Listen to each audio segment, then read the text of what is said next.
My coworker won't stop complaining about my tattoos. Originally posted to ask a manager, I started a new job in December. Carol started in February.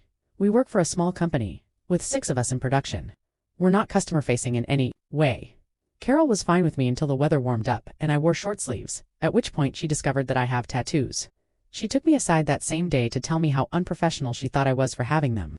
I pointed out that workplace norms are changing in general, and that our particular workplace doesn't care. It didn't matter. They were unprofessional, and that was that. For reference, we're both women in our 50s. Carol is actually 8 months younger than I am. I'm not the only one with ink, but I am the only woman. And the shipping guys are in another building, so she probably doesn't realize that both of them do too.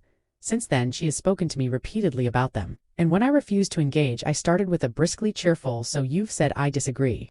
Then you've said, and I'm not talking about this anymore." And I'm now just ignoring her muttering. She's taken to talking to herself about it. She's also has gone to 3 of coworkers to complain about them. Those ladies are all senior to us, but beyond keeping an eye on the production schedule, they are not supervisory in any way.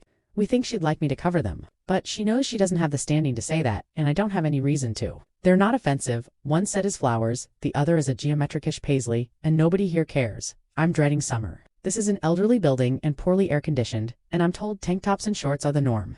She's going to be really wound out when she figures out the gauntlets she dislikes so much are actually full sleeves. Plus, the edges of a few others that will show. Our HR person is very part-time and mostly for onboarding benefit type things. I can go to our owner, who I think would be responsive, but his feels like something I should be able to handle on my own, and so far I'm having no luck. Can you provide any advice on a one last try script at shutting her down on the topic? Or should I just go straight to boss lady? Update 3 weeks later, so the situation with Carol has been resolved. I actually spoke to her the same day you posted my letter. I ran into her in the break room and she started in again.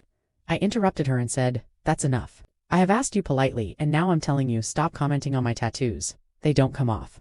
I'm not going to cover them, and they're not against the rules here. Your obsession with my skin is really weird, and I don't appreciate it.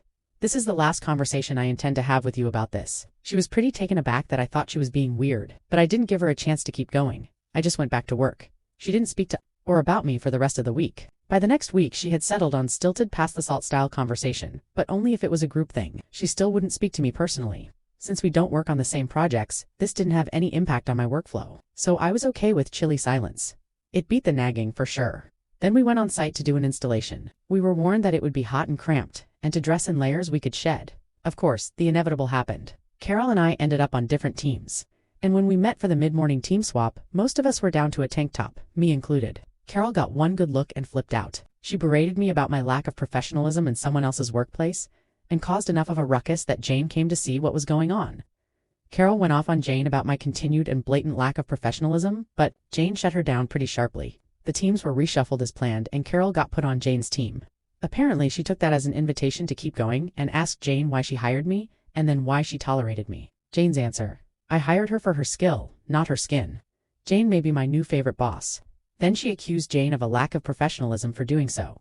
About an hour after the team swap, Joe, the other owner, came in the company car with the HR lady on her day off, and took Carol back to the workshop.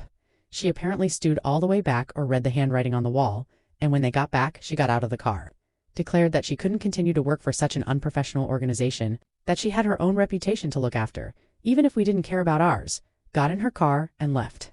That was the last we've seen of her, although there has been a scathing review posted to Glassdoor since then. The next day, Jane had individual meetings with all of us, and the day after that, a workroom staff meeting. We, myself, and the 3 senior ladies that Carol had gone to complain, were chastised for letting it go as far as it did without giving Jane a heads up. Even if it was a "this is a thing but I'm handling it" warning. The senior-most coworker pointed out that none of them really had any power to do anything, and that has now changed. There is now a designated workroom supervisor, and an end of the week, "How are things?" check-in between that person and Jane. The workroom is a much calmer place now, and interviews for Carol's replacement start next week. Also, a formal tattoo, piercings, hair color policy is being added to our employee handbook. Basically, anything goes as long as it's safe to have around machinery and not offensive. All in all, it's been a learning experience for all of us. I think thanks for your advice. I really appreciated the framework for my response to Carol.